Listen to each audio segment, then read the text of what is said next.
My call to the priesthood came in a perhaps somewhat unusual way. I came from a very strong Catholic family, went to Mass every Sunday, but I didn't really want to be a priest when I was a young man. I wanted to be a baseball player, and I wanted to be a lawyer and then a politician. That was pretty much the path I was on. But then one spring day in 1974, I was a freshman at Fenwick High School, which is a Dominican high school outside Chicago.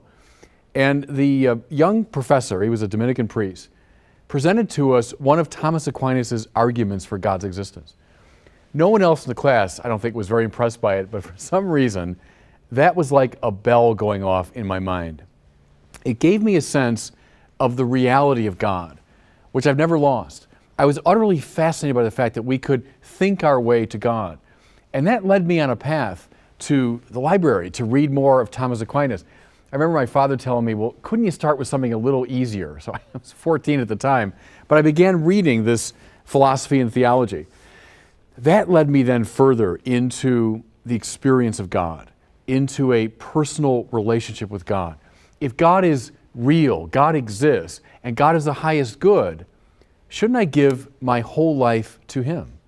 So that's the way my mind and my heart began to drift, and it led me to the priesthood. And really, I've never gotten off that path because most of my life as a priest has been as a professor, as a teacher, a writer, a scholar. So I really think God reached out to me through Thomas Aquinas.